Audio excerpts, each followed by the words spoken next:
नमस्कार, आप देख रहे हैं राजनीतिक हलचल। मैं हूं आशुतोष द्विवेदी। आज चर्चा बजट 2026 की करते हैं, जो रविवार को संसद में पारित हुआ। माननीय वित्त मंत्री ने इसे पारित किया। तो जानते हैं कि क्या था बजट में, क्योंकि बजट 2026 के बाद सियासत में हलचल भी थी। विपक्ष ने इस पर खूब प्रतिक्रिया दी, वहीं सत्ता पक्ष ने इसे देश के विकास का बजट बताया। तमाम आरोप प्रत्यारोप लगते रहे और अभी भी लग रहे हैं। तो आइए विस्तार से समझते हैं कि बजट में क्या मिला देश को इस वर्ष। तो खबर यह है कि वित्त मंत्री निर्मला सीतारमण ने रविवार को बजट पेश कर दिया। वे संसद में लगभग 85 मिनट बोली, लेकिन आम आदमी के लिए कोई बड़ा ऐलान नहीं किया।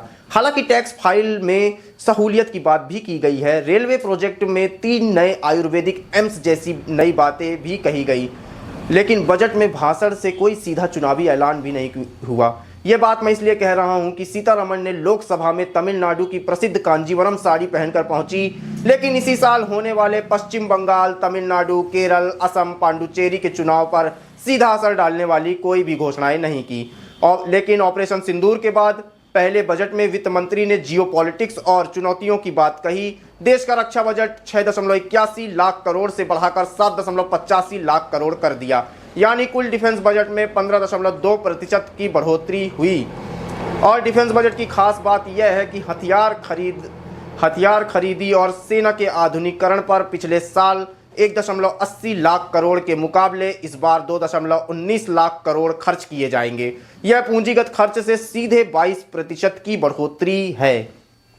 तो आइए देश के बजट को विस्तार से सेक्टर बाई सेक्टर समझते हैं और समझते हैं कि किस सेक्टर को क्या मिला और किस सेक्टर की में कटौती की गई। तो सबसे पहले बात करेंगे हम इनकम टैक्स सेक्टर की, क्योंकि सबसे महत्वपूर्ण देश में अगर कोई है तो इनकम टैक्स सेक्टर है। हालांकि इनकम टैक्स सेक्टर में कोई बदलाव नहीं किया गया है। बजट 2026 में रिवाइज्ड रिटर्न फाइल करने के लिए 3 महीने का ज़्यादा समय दिया गया है, अर्थात अब 31 दिसंबर के बदले 31 मार्च तक रिवाइज्ड रिटर्न फाइल कर सकते हैं। न्यू इनकम टैक्स एक्ट 1 अप्रैल 2026 से लागू होगा। फॉर्म भी रीडिज़ाइन किए गए हैं ताकि आम लोग उसे आसानी से भर सकें। वहीं बात यदि रक्षा बजट की करें तो रक्षा बजट में काफ़ी इजाफा किया है वित्त मंत्री के इस बजट 2026 ने। ऑपरेशन सिंदूर के बाद पहले बजट में सीतारमण ने जियोपॉलिटिक्स और चुनौतियों की बात कही और देश को रक्षा बजट 6.81 लाख करोड़ से बढ़ाकर 7.85 लाख करोड़ तक कर दिया, यानी कुल डिफेंस बजट में 15.2% का इजाफा हुआ। वहीं बात डिफेंस बजट की सबसे बड़ी खास बात यह रही कि इसमें हथियार खरीदी और आधुनिकीकरण पर पिछले साल के 1.80 लाख करोड़ रुपए के मुकाबले इस साल 2.19 लाख करोड़ रुपए खर्च किए जाएंगे। यह पूंजीगत खर्च से सीधे 22% की बढ़ोतरी है। विमान और एयर इंजन डेवलपमेंट के लिए 64,000 करोड़ और नौसेना के बेड़े के लिए भी 25,000 करोड़ रुपए दिए गए हैं। वहीं आर्मी पेंशन्स के लिए 1.71 लाख करोड़ रुपए अलग रखे गए हैं। तो रक्षा बजट के बाद बात दूसरी सबसे ज़्यादा जरूरी और अहम है स्वास्थ्य बजट की। तो स्वास्थ्य बजट कैंसर की दवाओं में कस्टम ड्यूटी हटेगी, इलाज होगा सस्ता। तो क्या है स्वास्थ्य बजट, समझते हैं। कैंसर के इलाज में इस्तेमाल होने वाली 17 दवाओं पर बेसिक कस्टम ड्यूटी हटा दी गई है। ये एडवांस कैंसर की इंपोर्ट होने वाली मेडिसिन्स हैं। अभी इनमें 5% कस्टम ड्यूटी लगती थी। हीमोफीलिया, सिकिल सेल और मस्कुलर डिस्ट्रॉफी जैसी 7 दुर्लभ बीमारियों की दवाइयाँ भी ड्यूटी फ्री कर दी गई हैं।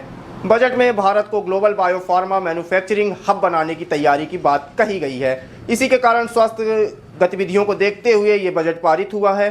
बजट में 3 आयुर्वेदिक एम्स बनने का भी ऐलान किया गया है, जो स्वास्थ्य विभाग के लिए सबसे बड़ा ऐलान है। स्वास्थ्य विभाग को फिलहाल इस बजट में काफ़ी इजाफा होते दिख रहा है। आयुर्वेदिक दवाइयों की टेस्टिंग के नेशनल लैब्स बनाई जाएंगी। भारत को ग्लोबल लेवल पर बायोफार्मा प्रोडक्ट के उत्पादन का हब बनाया जाएगा। अगले 5 साल में 1 lakh specialist health care professional तैयार होंगे। इसके लिए 10,000 करोड़ के निवेश करने की बात कही गई है देश के बजट 2026 में। अगला जो सेक्टर सबसे महत्वपूर्ण है वो है गर्ल्स एजुकेशन, वुमेन एजुकेशन को लेकर।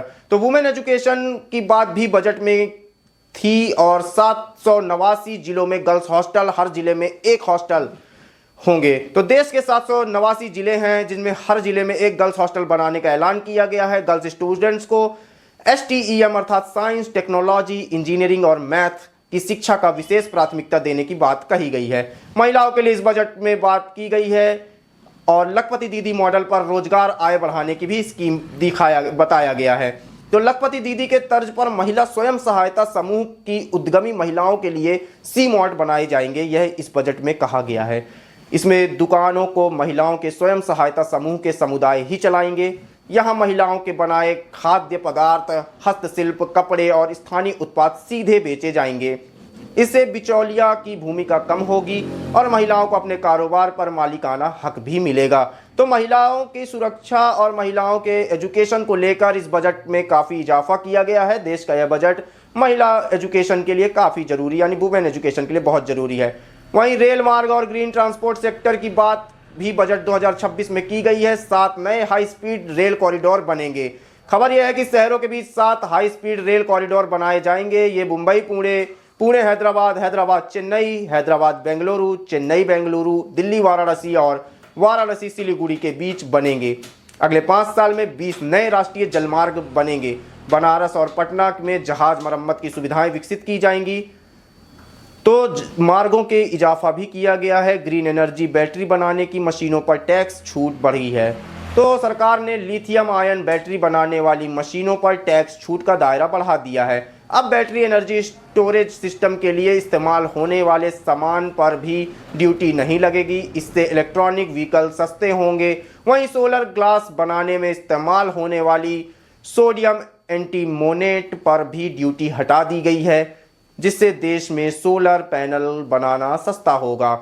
वहीं बात अगर अगले सेक्टर खनिज की करें तो रेयर अर्थ कॉरिडोर बनाया जाएगा। तात्पर्य यह है कि केरल, तमिलनाडु और उड़ीसा में दुर्लभ खनिजों के लिए विशेष कॉरिडोर बनाए जाएंगे। इसमें आंध्र प्रदेश को भी जोड़ा जाएगा ताकि खनिज संपन्न राज्यों को फायदा मिले।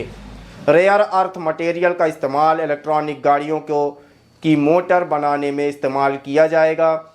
और खेती और पशु मछली पालन पर भी बड़ा इजाफा बजट में देखने को मिला। खेती और पशुपालन, मछली आय और रोजगार के मौके बढ़ाने पर भी इस बजट में फोकस किया गया। नारियल प्रोत्साहन योजना में करीब 3 करोड़ लोगों को जोड़ा जाएगा। मछली पालन को बढ़ावा देने के लिए 500 तालाबों और अमृत सरोवर को विकास किया जाएगा। पशुपालन के क्षेत्र में नए व्यवसाय को बढ़ावा दिया जाएगा ताकि ज़्यादा लोगों के लिए नौकरी और रोजगार के अवसर बने। तो देश के बजट में रोजगार के अवसर के लिए भी बात की गई है। राज्यों के साथ मिलकर भारतीय चंदन उद्योग तंत्र को फिर से स्थापित किया जाएगा। काजू कोको को 2030 तक दुनिया में पहचान दिलाने का टारगेट है। वहीं बात अगले सेक्टर हैंडलूम की करें तो नेशनल फाइबर स्कीम, खादी को प्रोत्साहन, नेशनल हैंडलूम पॉलिसी में भी कारीगरों को प्रोत्साहन और मदद देने की तैयारी है। मेगा टेक्सटाइल पार्क बनाए जाएंगे। मैन मेड फाइबर का उत्पादन बढ़ेगा। एडवांस फाइबर के लिए टेक्नोलॉजी अपग्रेडेशन का सिस्टम तैयार किया जाएगा। महात्मा गांधी ग्राम स्वराज मिशन के तहत खादी को प्रोत्साहित करने के लिए प्रोडक्शन, ट्रेनिंग और मार्केटिंग पर भी जोर होगा। 1 डिस्ट्रिक्ट 1 प्रोडक्ट को बढ़ावा दिया जाएगा। तो खादी उद्योगों पर भी विशेष ध्यान बजट में दिया गया है। अगला जो सेक्टर है वह पर्यटन से जुड़ा है और पर्यटन में 20 टूरिस्ट प्लेस पर 10,000 गाइड्स ट्रेड किए जाएंगे।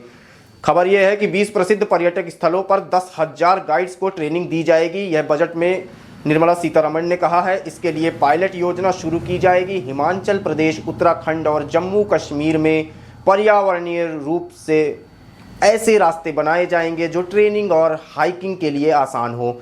विदेश में पढ़ाई और इलाज के लिए भी बजट 2026 में बात की गई है।